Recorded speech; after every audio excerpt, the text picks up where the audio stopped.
clase, así que lo voy a dejar desarrollar el tema cuando usted disponga.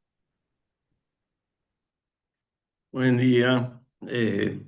No sé si estamos viendo la pantalla ya Sí, se ve compartida. perfecto, se ve perfecto. Bueno, muy bien.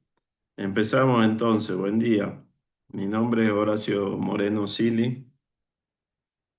Soy médico terapista y clínico y soy docente de esta cátedra Salud del Adulto. Hoy les voy a hablar de una patología, una alteración muy frecuente en la clínica, muy frecuente también en la internación, que es el derrame pleural. Si bien el título de la clase que se había propuesto es patologías pleurales, es el derrame la más frecuente, la que deberían conocer, porque se le va a presentar todos los días en su práctica clínica, tanto en consultorio como en internación, mucho más en internación por los motivos que ya les voy a comentar. Bueno, empecemos. ¿Qué es el derrame pleural? El derrame pleural es la acumulación anormal de líquido en la pleura, en el espacio pleural, que es un espacio virtual. ¿Por qué decimos anormal? Porque normalmente existe líquido pleural. ¿Y para qué sirve? Sirve como lubricante para facilitar el deslizamiento de las dos hojas que tiene la pleura. En cada movimiento respiratorio, si no existiera este líquido, no habría un deslizamiento fácil entre ambos y no habría expansión pulmonar, por lo cual existe esta pequeña cantidad de líquido que todo el tiempo se está formando y reabsorbiendo. Es una cantidad muy pequeña, 5 mililitros a 20. Cuando se acumula anormalmente, cuando esa cantidad de líquido aumenta, estamos hablando de derrame pleural. Sin embargo, no siempre es visible o es ostensible o se nota en la clínica. Muchas veces tienen que superar los 300 mililitros, o sea, una lata de cerveza, ¿no? El contenido de una lata de cerveza sería la cantidad que tiene que aparecer o que se tiene que acumular para que se note y se pueda detectar por maniobras semiológicas. Ustedes vieron en semiología el síndrome de derrame pleural. Para que ese síndrome aparezca tiene que haber esa cantidad de líquido, aproximarse a medio litro de líquido en la pleura. Sin embargo, puede aparecer o puede notarse en la radiografía de tórax antes de la acumulación de 300 mililitros. Con 200, 300 puede haber signos de derrame pleural en la radiografía de frente. En el perfil aparece con menor cantidad de líquido, ya se puede ver. Ya después les voy a mostrar radiografías y vamos a ver por qué en el perfil se ve con menores volúmenes el derrame pleural. Y el mejor método para detectar derrame pleural es la ecografía. Si el operador es hábil, puede detectar cantidades muy pequeñas de líquido, como 10 a 20 mililitros. Y tiene la ventaja de permitir realizar una punción dirigida para extraer esa muestra de escasas cantidades de líquido, aunque no siempre está indicado. Respecto a la fisiopatología, a por qué se forma líquido pleural anormal, tenemos acá un esquema a la izquierda donde vemos la pleura visceral, la parietal, el espacio virtual que está en el medio que se transforma en real cuando se acumula ese líquido. La pleura tiene una irrigación dual. La pleura parietal está irrigada por la circulación sistémica, mientras que, o sea que desagua en la vena cava, mientras que la pleura visceral tiene una circulación pulmonar, ¿sí? Por lo cual se forma líquido en la pleura parietal y se reabsorbe en la pleura visceral.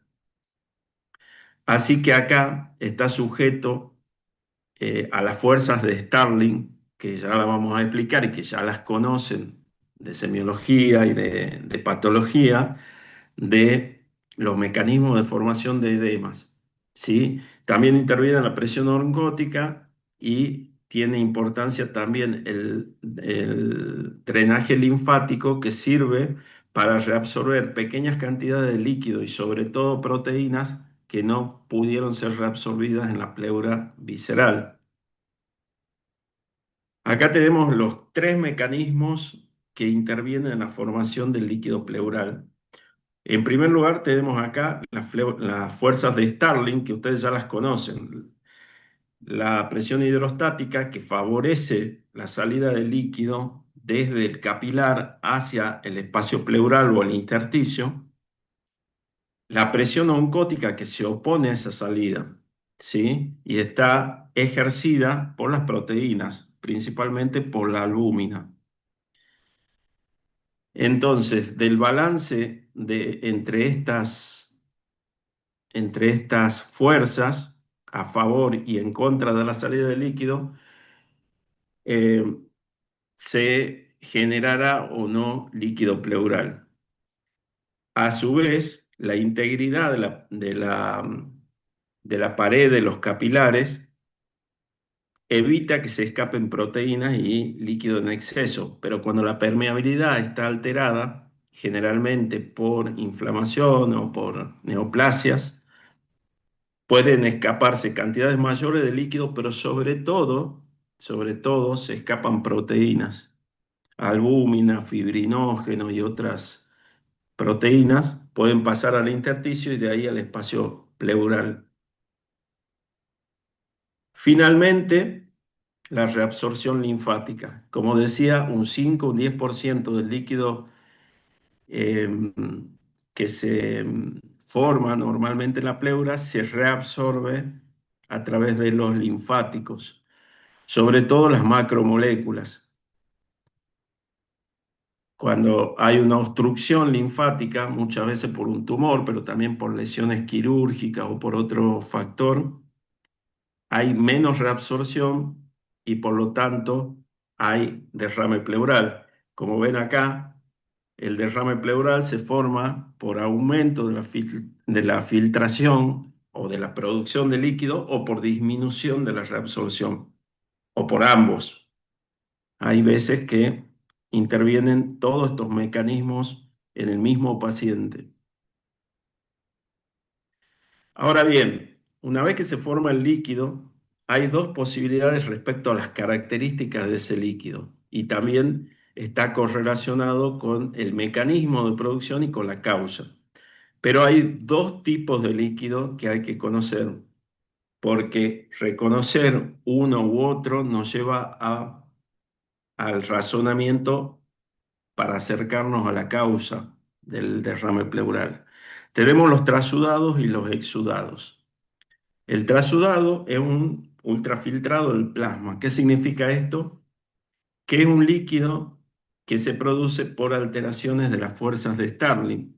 O sea, su mecanismo es el aumento de la presión hidrostática y o la disminución de la presión oncótica.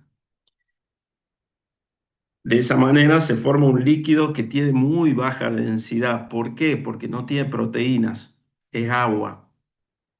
Es agua más que nada.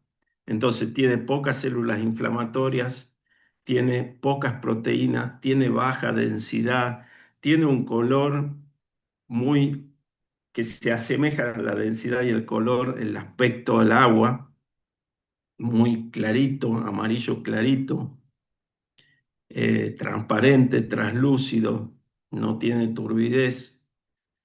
En cambio, el exudado es todo lo contrario, se debe a aumento de la permeabilidad vascular o a obstrucción linfática, por lo cual tiene un alto contenido proteico. Esto hace que sea un líquido mucho más denso, de un color amarillo fuerte, aunque va variando según la etiología. A veces son hemorrágicos, otras veces son directamente pus macroscópico, pero en general es un líquido amarillo oscuro y es pegajoso. ¿Por qué? Porque contiene proteínas, fibrinógenos. Entonces, cuando uno hace una toracocentesis, se le pegan los dedos del guante, ¿sí? Es pegajoso al tacto. Y además, haciendo la citología, nos informan, por lo general, que tiene una celularidad importante. Esas células pueden ser de tipo, un infiltrado de tipo linfocítico o morfonuclear, dependiendo de la causa. Puede haber también hematíes, ¿sí? En los líquidos que tienen características hemáticas.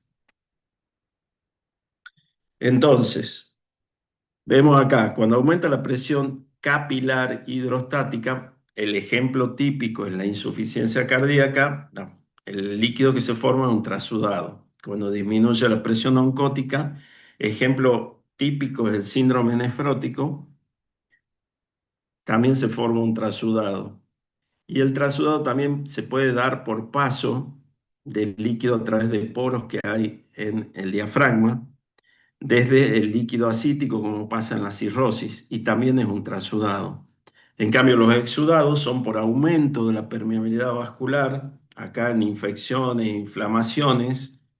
inflamaciones, por ejemplo, las enfermedades del colágeno, ¿sí? En el lupus, como ya van a ver más adelante, o en las neoplasias, se da la formación de un exudado y a veces se debe a la obstrucción linfática por neoplasia, linfoma, cirugía.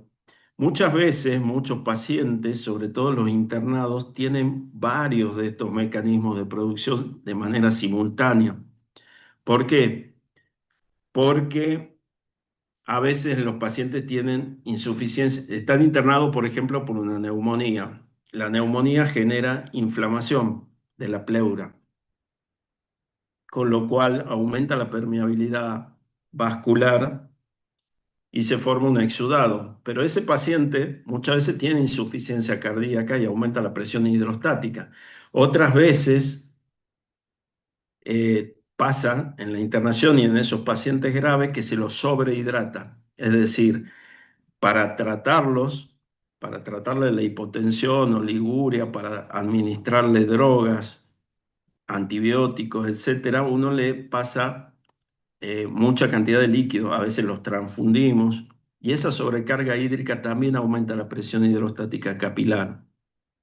Entonces ya hay dos mecanismos en el mismo paciente de producción de derrame pleural, sumado a que la mayoría de los pacientes críticos, y no tan críticos, pero a veces crónicos incluso, pero que están moderada a severamente enfermos, tienen menos albúmina en la sangre. La hipoalbuminemia es una alteración muy frecuente de los pacientes internados, ya sea porque están menos alimentados, están catabólicos, o sea, predomina el catabolismo sobre el anabolismo, o bien porque la albúmina es un reactante de fase aguda, o sea que, igual que la eritrosedimentación, pacientes graves, oncológicos, infectados o de cualquier etiología, suelen tener hipoalbuminemia. Así que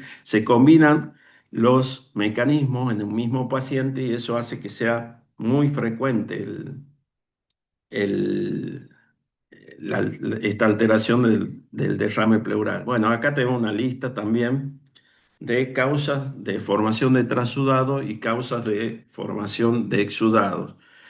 Me voy a destacar como causa de formación de transudados la insuficiencia cardíaca, es la más frecuente, y yo agregaría en internación la sobrehidratación y en el caso de los exudados el paraneumónico es la más frecuente, pero también es importante el neoplásico y el tuberculoso. Ahora bien, cuando se forma un derrame pleural, que nos puede producir manifestaciones clínicas dependiendo del volumen de líquido acumulado, de la velocidad de acumulación. Esto es importante, las dos cosas, o sea, la magnitud de la alteración, pero también la velocidad en la que se acumula.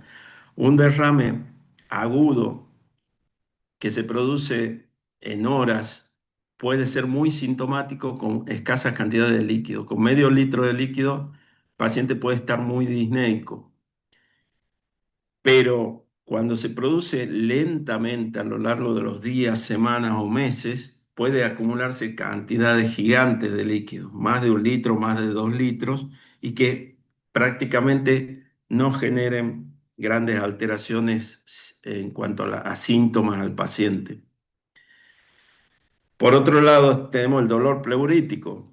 Ese dolor va a estar presente si está la pleura inflamada, si el mecanismo de producción es la inflamación pleural, por ejemplo, en una pleuresía, pleuritis o en un derrame paraneumónico. La tos puede aparecer también y a la semiología vamos a tener, como vemos acá, alteraciones a la percusión, la típica matidez con columna mate y a la auscultación, la disminución o abolición directamente del murmullo vesicular y la aparición en el límite superior del derrame de egofonía o soplo. ¿Sí? ¿Cómo hacemos el diagnóstico? Fundamental. En primer lugar, la clínica. Nunca hay que dejar de hablar de la clínica, que es lo que nos va a guiar en los pasos sucesivos para no mandarnos macanas y para empezar a orientarnos en el diagnóstico, por más que dispongamos de un montón de medios o de métodos complementarios de diagnóstico, la clínica sigue siendo soberana. En segundo lugar, las imágenes, de las cuales las más importantes son la placa, la radiografía de tórax, frente y perfil, y la ecografía. Luego, en ocasiones, em, es necesario realizar el análisis bioquímico y anatomopatológico del líquido y bacteriológico también. Y en algunos casos, no siempre, puede ser necesaria la biopsia pleural. Vamos a la radiología, que es fundamental como primer paso en el diagnóstico. Lo primero que puede aparecer es un borramiento, como vemos acá, del seno costofrénico. Por eso es importante siempre que la placa esté bien sacada y esté completa. Es decir, que podamos ver ambos senos costo, costofrénicos o costodiafragmáticos, ¿sí? Para ver que estén libres, porque cuando no están libres estamos sospechando que hay un pequeño derrame pleural. Aparece una opacidad generalmente de concavidad superior. Puede haber desplazamiento del mediastino siempre y cuando sea masivo o importante el derrame pleural, y puede llegar hasta desaparecer la radiolucidez pulmonar si el derrame ocupa todo el hemitórax porque es un derrame masivo. Vamos a ver algunas imágenes acá. Acá tenemos el típico derrame en la primera imagen de la izquierda con concavidad superior, como les decía, ¿sí? Una radioopacidad que borra el seno, y que acá está ocupando la mitad del hemitórax izquierdo y tiene concavidad superior. La imaginación nos diría que, o el sentido común, que tendría que tener un límite neto, como el agua en un vaso, como el agua en una botella, como se ve acá en la imagen de abajo, pero eso no pasa. Cuando pasa, cuando hay un nivel, hay aire arriba, pero aire fuera del pulmón. Es decir, esto que vemos acá no es un derrame pleural, es un hidroneumotórax. O sea, neumotórax arriba, hidrotórax abajo. ¿Sí? Si no hay aire en el espacio pleural, no se ve un límite neto y este límite que es más bien difuso tiene concavidad superior. Ahora, también vamos a ver que con derrames derrames pequeños solo se borra acá el seno costofrénico. Ese es el signo de derrame pleural pequeño menor a 300 mililitros. Como vemos acá en la placa de la izquierda, la primera que le mostré, por ejemplo, no podemos ver el seno costofrénico derecho porque está cortada la placa. A veces pasa esto y eso es un problema porque puede haber un pequeño derrame también del lado derecho, o sea, ser bilateral el derrame y no solamente izquierdo. Cuando aumenta el derrame, tenemos un derrame moderado de 300 a 1500 mililitros, aparece acá una línea en algún lugar del hemitórax y cuando es masivo podemos perder toda la radiolucidez. Esto masivo se llama cuando tenemos más de 1500 mililitros. Y acá tenemos derrames que no son visibles en la radiografía de frente. ¿Por qué? Si ven acá en esta primera imagen, esto es un perfil, una radiografía de tórax de perfil, la convexidad que tiene el diafragma y el fondo de saco posterior mucho más profundo que los otros, hace que pequeñas cantidades de líquido se acumulen ahí atrás. Entonces no la vamos a poder ver en la radiografía eh, de frente, pero sí en la de perfil. Acá vemos cómo el fondo de saco posterior está ocupado a los lados de la columna y por detrás del diafragma. Si a este paciente lo ponemos en decúbito lateral y le sacamos una radiografía, se desplaza el líquido y aparece ese derrame que estaba ahí acumulado atrás. Entonces, en la radiografía en decúbito lateral podemos ver derrames muy pequeños, siempre y cuando el líquido esté libre, porque a veces se encapsula o se tabica, se forman tabiques en la pleura que no permiten que el líquido se movilice, por lo cual no va a pasar esto que se va a desplazar acá, a la parte lateral del tórax. Pero si el líquido está libre, nos puede ser útil una radiografía en decúbito lateral. A veces es menos todavía el derrame y se acumula debajo del pulmón. Son derrames subpleurales o subpulmonares que se ubican acá, este gris, esta parte gris que está acá, podría ser líquido que está entre el diafragma y el pulmón. ¿Y cómo se manifiestan? Se manifiestan por ascenso de la base pulmonar y la convexidad esta del diafragma que ven acá. En conclusión, dependiendo del volumen y la localización, una placa de tórax de frente normal no excluye que tengamos un derrame pleural pequeño. Otras veces hay imágenes raras, exóticas, corresponden a acumulación de líquido y son los llamados tumores fantasmas, cuando el líquido se acumula en la pleura cisural, o sea, en las cisuras. Puede parecer un tumor y en realidad un tumor que se va con diuréticos.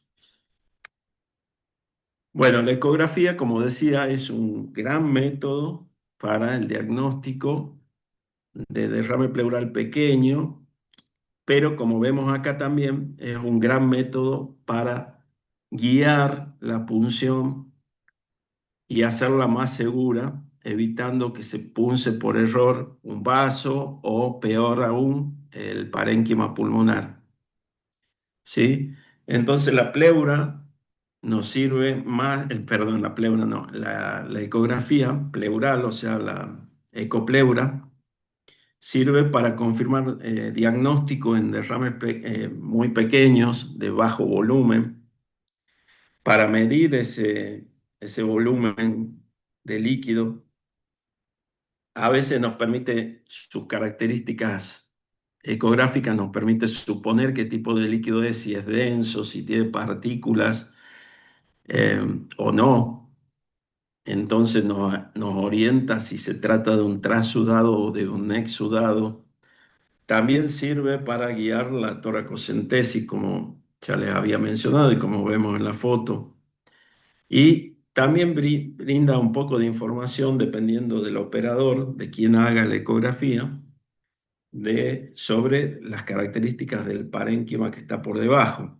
Se pueden ver signos de neumonía en ocasiones o de otras patologías, de insuficiencia cardíaca, etcétera. Y además se puede hacer a la par de la cama, en la terapia intensiva o donde sea que esté internado el paciente con el portátil, se puede hacer este estudio sin irradiar al paciente.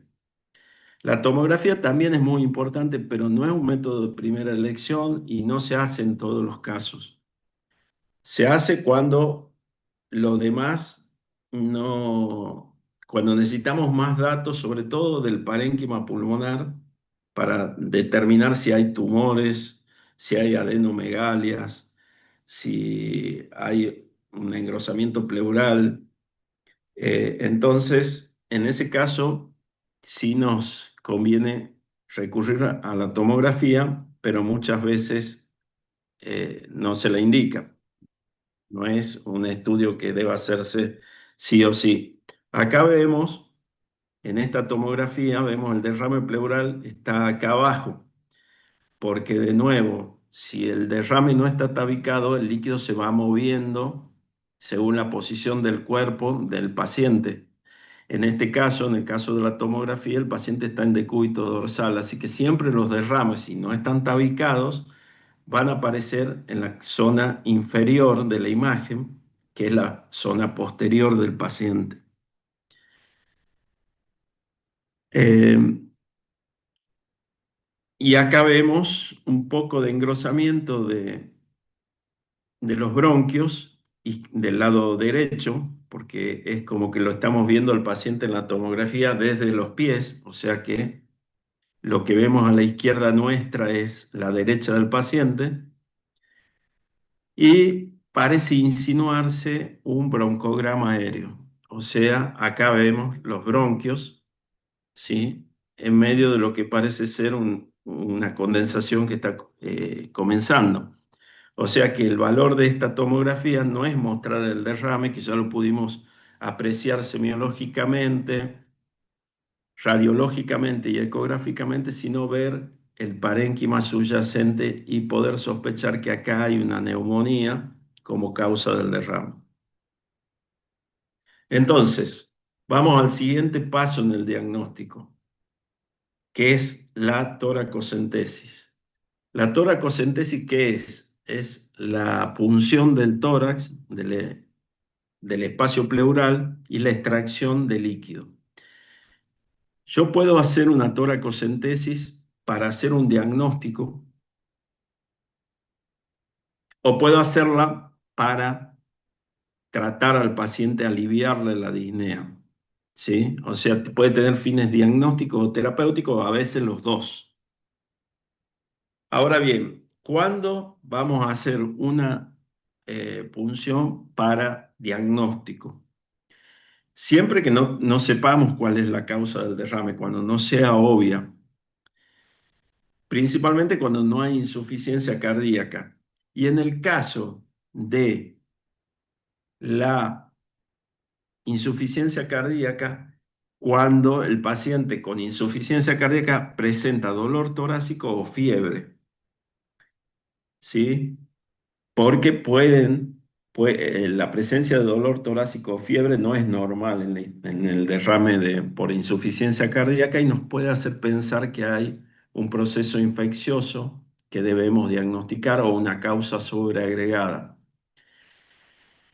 Eh, Así que esa es la indicación de punzar al paciente que tiene insuficiencia cardíaca.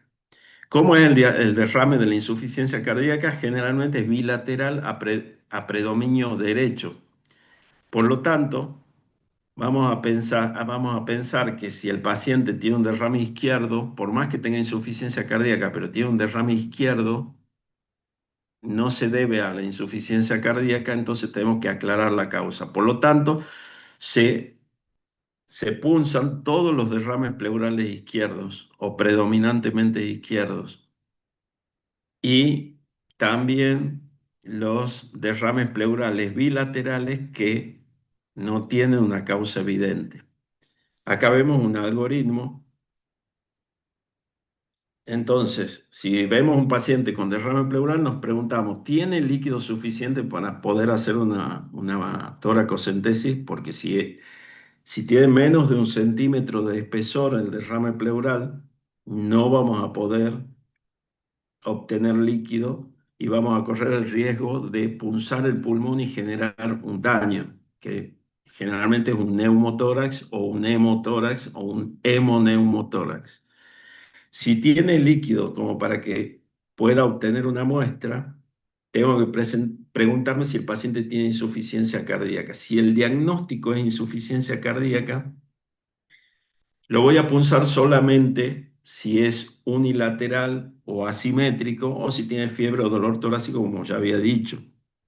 Si no, voy a tratar la insuficiencia cardíaca con diuréticos y si no responde a las 48, 72 horas, no hay una mejoría, ahí también puede ser indicación de toracocentesis.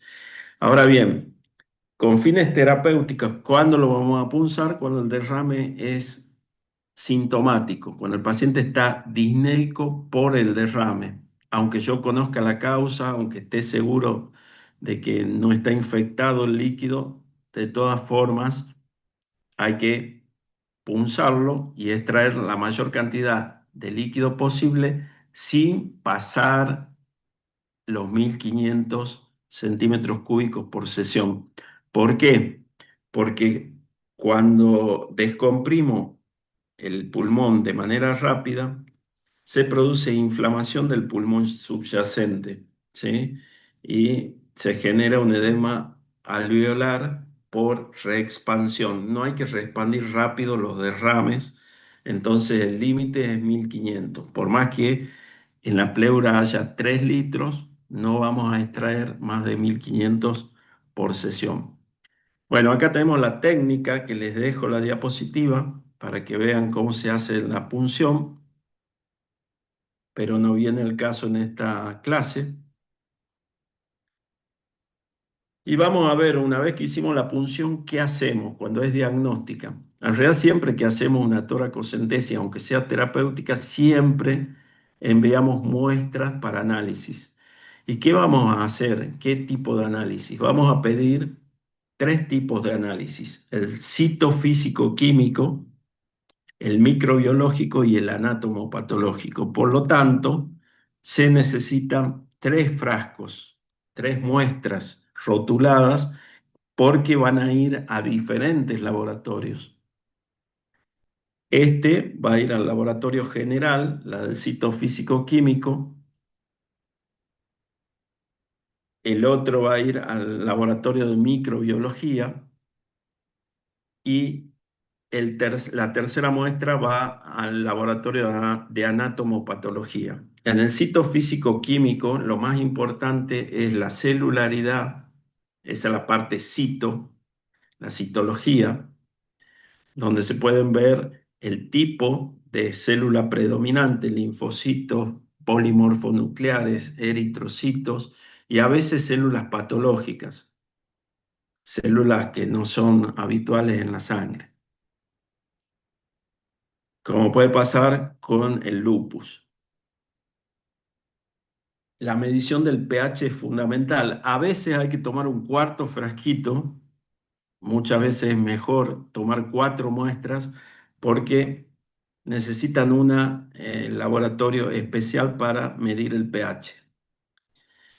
La medición de las proteínas totales es fundamental y la LDH, lo mismo que la glucosa. Eso es fundamental en todo líquido para para poder diferenciar si se trata de un trasudado o de un exudado.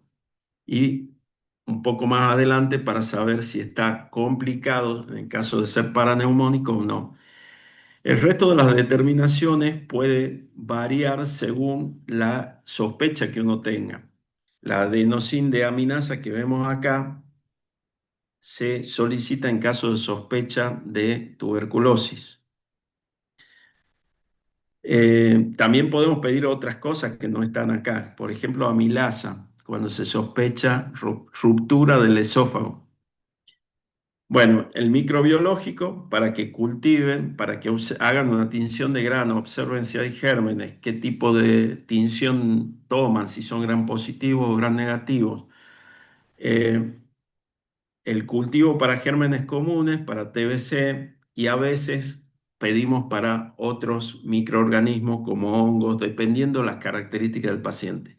Y el anatomopatológico es para la citología buscando células malignas y etiología neoplásica.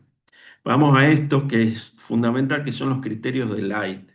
Los criterios de Light permiten distinguir entre un exudado y un trasudado, que es el primer paso para el diagnóstico. ¿Cuáles son los criterios de Light?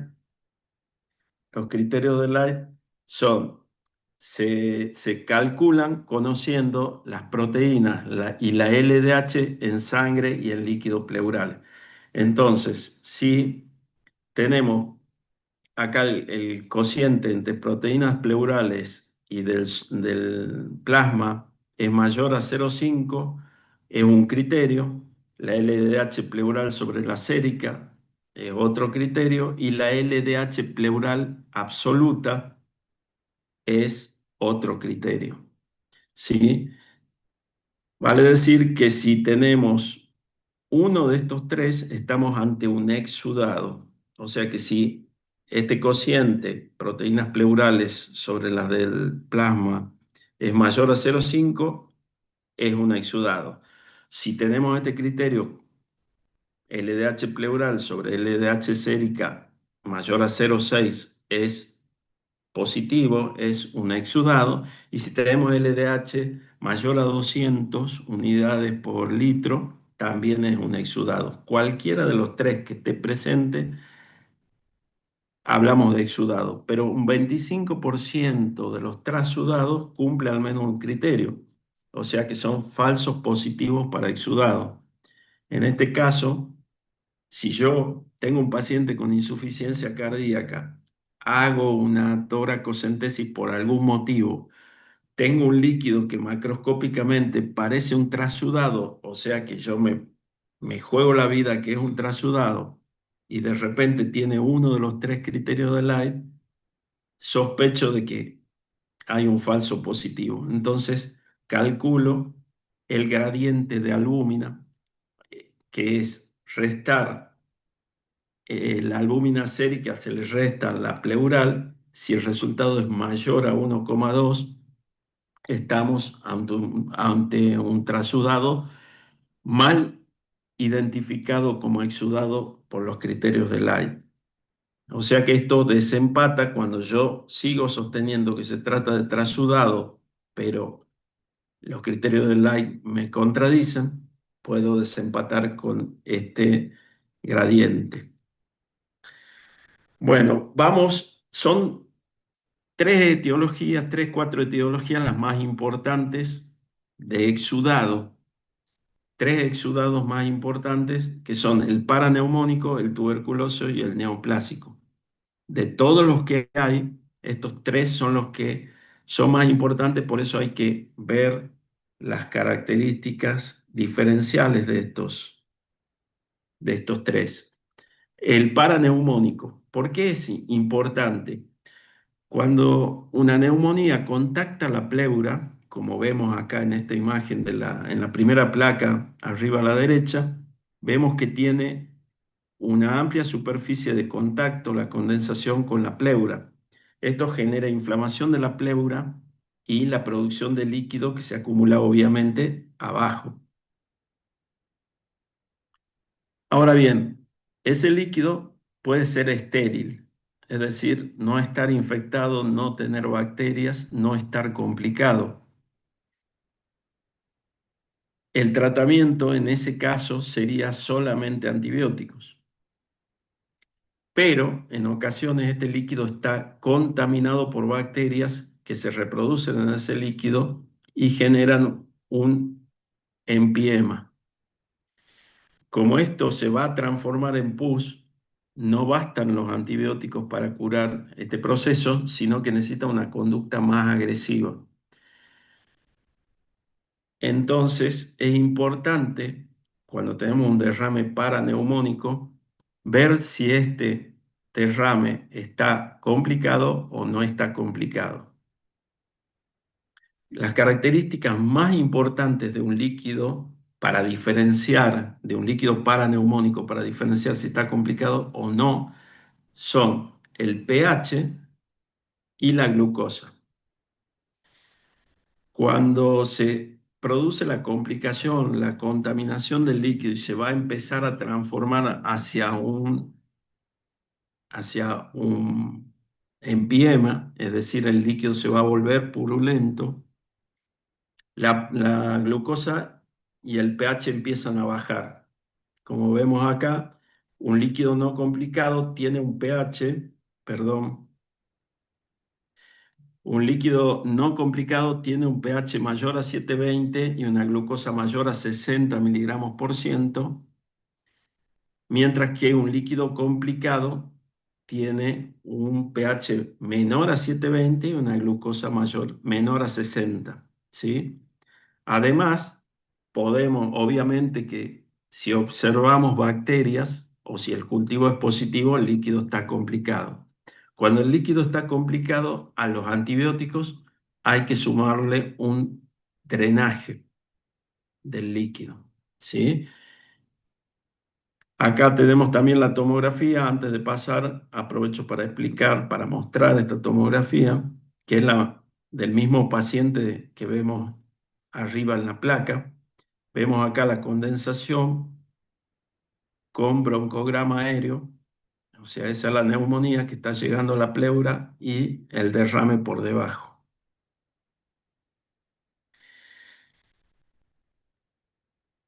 A veces el líquido es francamente purulento, como vemos en esta imagen, es pus. Esto no necesita que le analicemos la glucosa y el pH. Eso es para los exudados que no son francamente purulentos.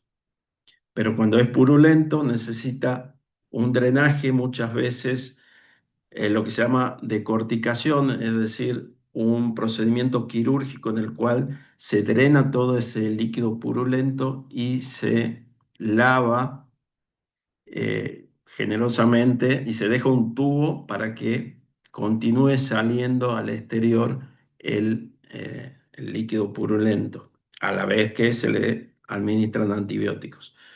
Acá tenemos cómo se hace el drenaje: se coloca un tubo en la pleura que va conectado a un frasco que le llamamos campana,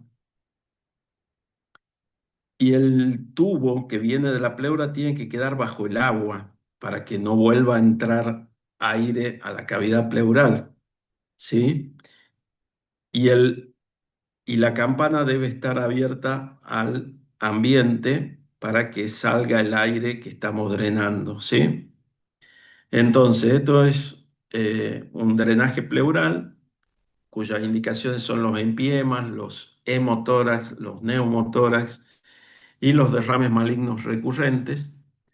Tiene esto que se llama sello bajo agua, y en ocasiones se requiere la administración de fibrinolíticos para favorecer el drenaje cuando el líquido tiene muchas proteínas, ¿sí?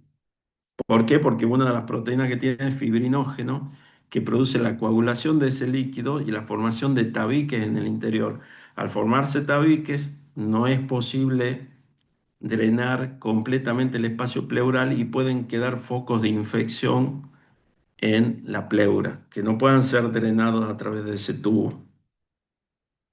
El otro líquido de derrame importante es el tuberculoso, ¿sí? Acá vamos a destacar, entre las características del líquido del derrame de etiología tuberculosa, vamos a destacar la presencia de un infiltrado linfocítico. En el paraneumónico, el infiltrado celular suele ser polimorfonuclear. Acá suele ser linfocítico. Las proteínas pleurales suelen ser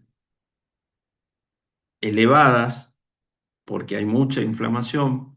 Esto a veces lleva a la formación de una paquipleura, tanta inflamación, es decir, una secuela cuando cura, que es una especie de engrosamiento pleural que encarcela el pulmón e impide, genera restricción, ¿sí? También tienen glucosa baja, ¿sí? Por consumo. Podemos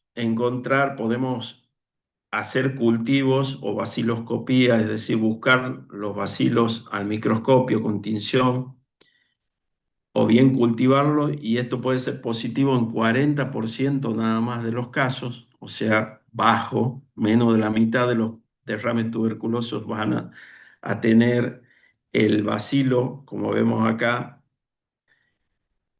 en la tinción, o bien van a desarrollarse bacilos en el cultivo. Pero hay un análisis, una determinación que es sumamente importante, que es el ADA. ¿Qué significa ADA? Significa adenosin deaminasa, que es un marcador clave para el diagnóstico de tuberculosis. Tiene alta sensibilidad y alta especificidad. Valores, el punto de corte establecido en la Argentina es de 40 unidades litro. En otros textos que no son de Argentina figuran otros valores. Generalmente el punto de corte lo toman en 60, pero en Argentina es 40 unidades litro. Si tenemos un líquido pleural con un infiltrado linfocítico, es un exudado, sospechamos TBC, pero el ADA es menor a 40 unidades de litro, probablemente casi seguro que no tenemos tuberculosis. No es la etiología de la tuberculosis, porque, por lo que le digo, tiene alta sensibilidad y especificidad, mientras que con valores más altos casi hace el diagnóstico. El tercer tipo o etiología de derrame de exudado es el neoplásico, el otro que hay que conocer, el tercero. Como verán, en los hombres el cáncer de pulmón es el más frecuente, el que más frecuentemente da derrame pleural de etiología neoplásica, pero en la mujer no, en la mujer es el cáncer de mama.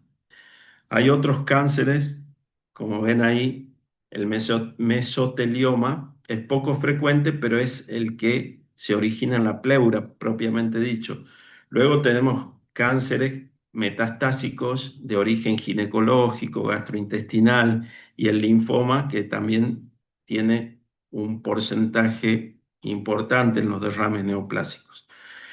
La citología, es decir, cuando dijimos que la tercera muestra o el tercer frasquito del líquido obtenido lo enviamos al laboratorio de anatomía patológica para citología del líquido, vemos que la citología tiene una sensibilidad baja, es decir, que si es negativa, no excluye el diagnóstico, tiene una sensibilidad del 60 al 70%. Pero si encontramos células neoplásicas, tiene alta especificidad. Nos habla de que es claramente neoplásico.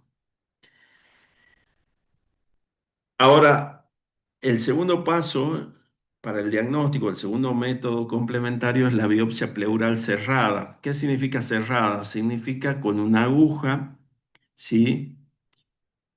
Donde caiga, es decir, a ciegas. Se toma en la pleura que esté accesible a la aguja, en el sitio de punción, de ahí se toma un pequeño fragmento de pleura y se envía a anatomía patológica. Esto tiene aún menos sensibilidad que la citología del líquido. Así que prácticamente se desecha la biopsia pleural cerrada si queremos tomar una biopsia para diagnóstico. El mejor método, el gol estándar, es la toracoscopía, o sea, la VATS, es la videotoracoscopía, en la cual se introduce, acá vemos en la tercera imagen, vemos el toracoscopio flexible que nos permite ingresar y obtener imágenes de la pleura y dirigir la biopsia a la zona patológica, a donde vemos que está inflamada o que claramente hay un crecimiento tumoral y tomar de ahí la biopsia, lo cual aumenta la sensibilidad a más del 90%. Miren la diferencia, la sensibilidad en la biopsia cerrada es de 40 a 50% y en la biopsia dirigida por toracoscopía es mayor al 90%. También tenemos como aliados los marcadores tumorales, pero que solo nos orientan, pero no hacen diagnóstico, o sea que no tienen tanta utilidad. Eh, Así que bueno, esos son los métodos complementarios. Acá están presentados de otro modo. La punción pleural a ciegas para biopsia, la guiada por TAC para encontrar y biopsiar directamente lesiones pleurales sólidas si es que se las ve en la eco o en la TAC. Y lejos, el mejor método es la toracoscopía. Un concepto para esto que es la pleurodesis. ¿Qué significa esto? Hay pacientes que, independientemente de la etiología, tienen derrames pleurales recurrentes. Generalmente son los que tienen una etiología neoplásica. Entonces estos pacientes forman líquido todas las semanas. Entonces todas las semanas tienen que acudir con disnea, con disconfort, a que les realicen una toracocentesis terapéutica para aliviarle esa disnea, extrayéndole líquido. Entonces, ¿qué es lo que se puede hacer? Este procedimiento se llama pleurodesis. ¿Qué significa? ¿Qué significa desis? Significa adherir, es decir, adherir una pleura, la pleura visceral, con la pleura parietal, de modo que desaparezca ese espacio virtual que hay y no pueda formarse de nuevo el líquido. Si no podemos eliminar la causa, podemos eliminar el espacio en el cual ese líquido se acumula. Entonces la pleurodesis, cuando el derrame es masivo y recurrente y muy frecuente, se puede hacer. ¿Y cómo se hace? Hay distintos métodos, pero en general consiste en evacuar todo el líquido y administrar o ingresar al espacio pleural una sustancia que genera inflamación, como puede ser talco, bleomicina, como ven ahí. ¿Y eso qué hace? Irrita las pleuras. Al irritarlas genera una inflamación. La inflamación hace que se produzca adherencia entre una pleura y la otra y finalmente se forma una especie de cicatriz que impide que se vuelva a formar el derrame. Para terminar, vamos a ver el algoritmo integrador. Primero, ahí arriba, considerar siempre el contexto clínico, es decir, no hay método complementario, no hay nada que suplante al contexto clínico, al análisis global del paciente, considerando los antecedentes, el tipo de paciente, cómo se formó el derrame, en qué tiempo, cuál es el estado general, qué antecedentes tiene el paciente, etcétera. ¿Qué otros hallazgos tenemos en el examen físico? En segundo lugar, una imagen que nos permita confirmar la presencia de derrame, cuantificarla y a veces ver qué otra cosa hay en el parénquima pulmonar. Una vez que confirmamos que hay líquido, decidir si queremos o no realizar una punción. La mayoría de las veces va a ser sí. Vamos a tomar una muestra, vamos a hacer una toracoscopía y vamos a tomar una muestra de líquido pleural para, en primer lugar, diferenciar si estamos ante un trasudado o un exudado, porque eso separa las aguas, nos hace pensar en una lista de causas si es trasudado, que es breve, básicamente de insuficiencia cardíaca, síndrome nefrótico, cirrosis, son las más importantes, hipoalbuminemia.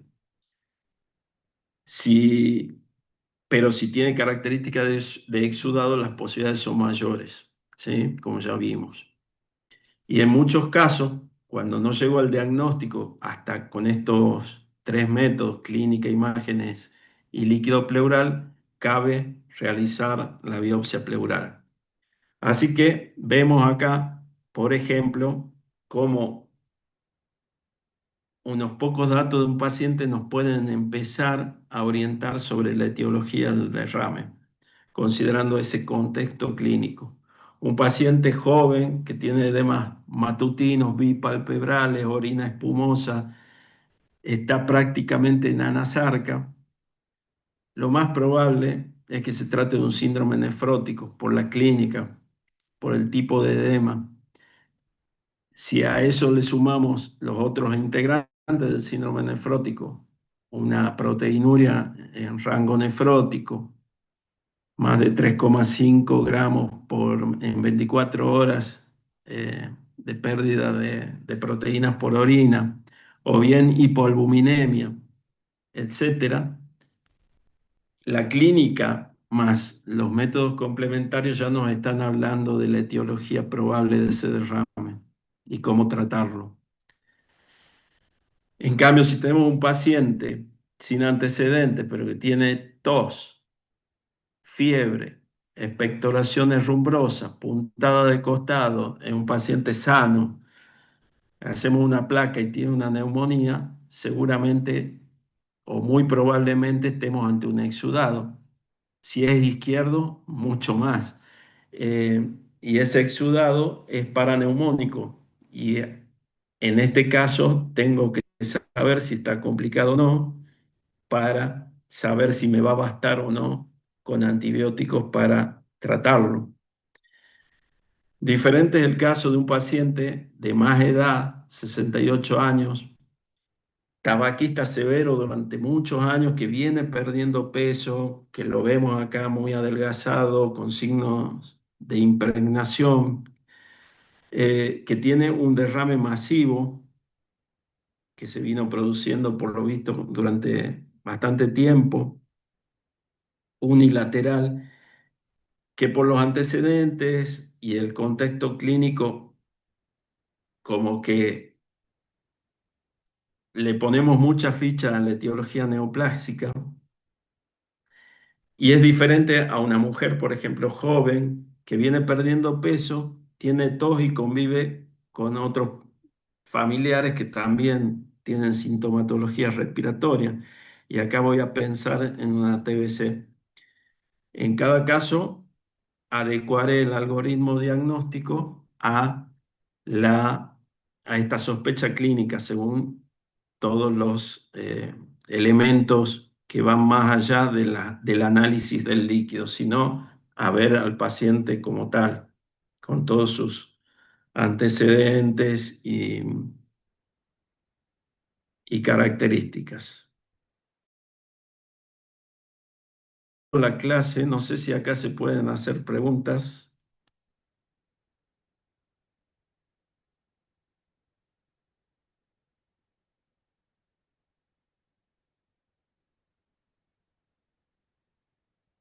Buenas, doctor, ¿está ahí o ya se fue? No, aquí estoy. Muy ¿Se buena la charla. durmió? Si te pueden hacer preguntas, se las pueden Despierte, escribir doctor. incluso en el chat.